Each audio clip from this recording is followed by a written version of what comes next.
So that's what I look at a lot. You know, it's like, if you can regard everything else as entertainment and stimulation, you'll stay in balance. Please regard everything we're doing as stimulation.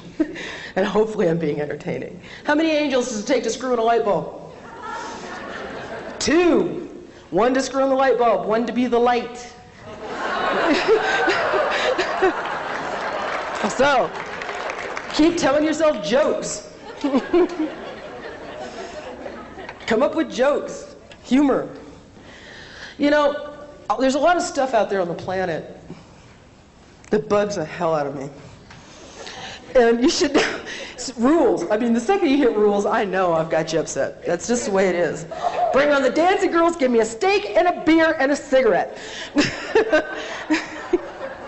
Especially the dancing girls. But living without rules is a real challenge. Because if you live without rules, you will constantly have people telling you that you're going to die.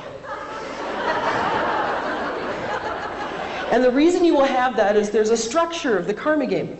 Now I want you to know the dark forces. Oh, look how serious the room just got. Oh, bugga bugga. The dark forces.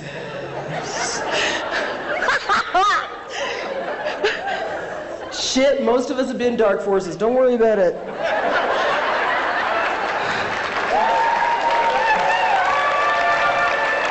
Planet Earth is Dungeons and Dragons. You roll up a roll and you play it with gusto.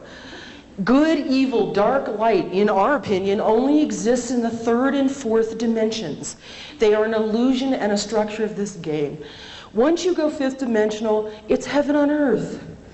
Everybody follows their spirit. Everybody does whatever they're directed to do, with who they're supposed to be with, doing what they're supposed to do at the time they're supposed to be doing it. It's easy. It's this in-between place that's so tough. So periodically people get real bunged up about the dark forces. The dark forces are waking up too. They started out as light beings. They had a job to do. Hi, God says, could you please create a game of separation so much that everybody forgets their God? And they went, who, me? And the more capable of you said, I'll give it a try. The ones who said, yeah, I got some faith in my capabilities, said, I'll put on the cloak.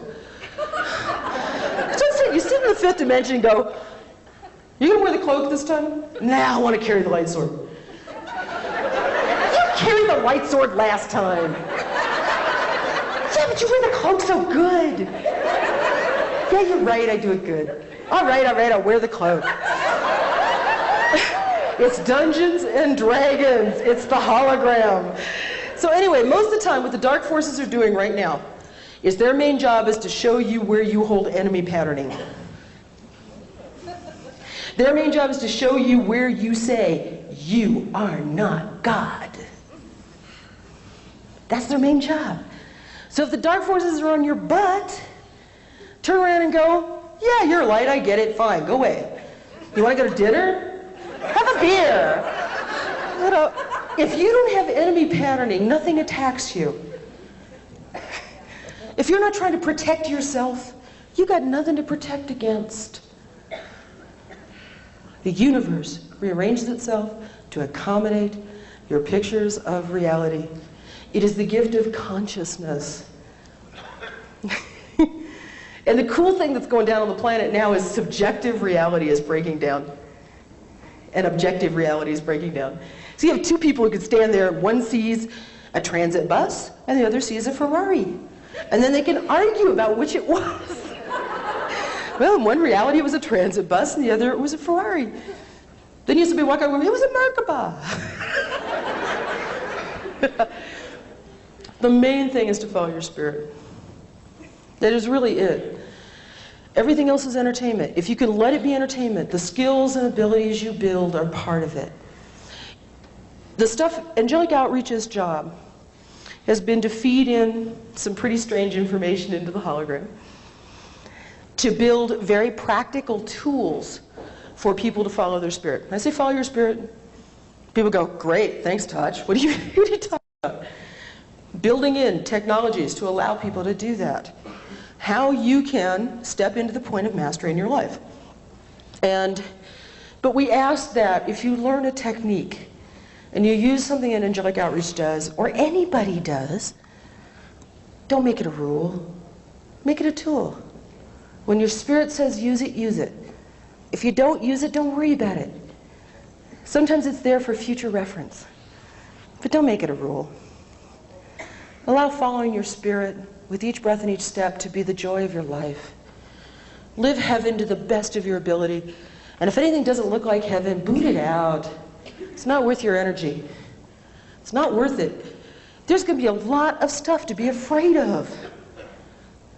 All the stuff that went on, I'm going to tell you, Drumflow's talk, all the stuff that got talked about is true. So what? Yeah. It's true in somebody's reality. Great. We have this, like, for those of you who are still third dimensionally oriented, we want you to know he of the highest light wins. It's not dying with the most toys. He of the highest light wins. The universe will rearrange itself according to your pictures of reality. The hologram is becoming so flexible that people are living completely without consensus. And that's going to increase.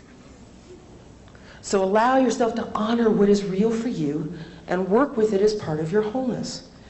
If there are parts of your reality that don't look like heaven, say, Spirit, what do you want me to do with this? Don't deny that it's there. Okay, synergistic entity is saying, okay, actually, synergistic entity is the collective of everyone in this room and everyone who will ever hear this tape or see this video, ever, at a higher level. So the synergistic entity is saying, talk about the orientation of separation. So a little bit of data for you. Third, in the emotional body, the separation orientation is, you feel, the separation from God is the energy of shame. When someone cannot take the feeling of shame, they outpicture it as hatred. In other words, shame is I am not God. Hatred is you are not God.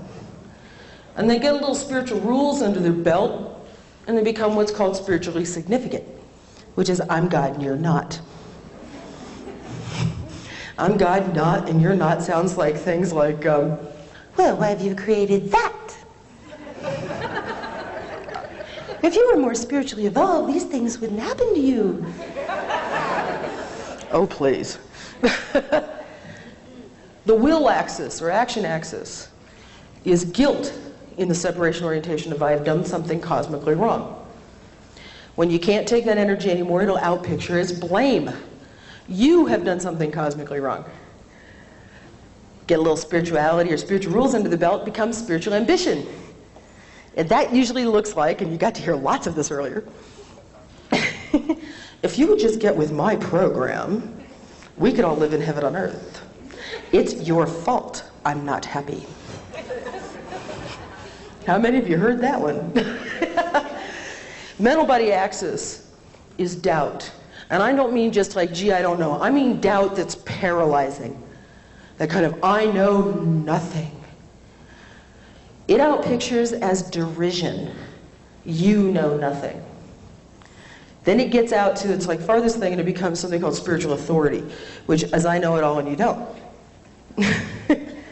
So you can note, if you can recognize those patterns, you'll find it really easy when somebody comes at you with one of those structures to realize that they're coming from a place of separation. There are things that are called the dark 4C crystallizations. And they are the underpinnings of the game. And they all sound like, I must blank, blank, blank, in order to survive. I must know all the right things to say, the right way to look, the right way to be, in order to survive. I must appear responsible and be seen as a good person in order to survive. I must never trust my intuition in order to survive. I am dangerous and must be controlled in order to survive. I got that one. That's one of my personal favorites. We all have them. There are lots of them.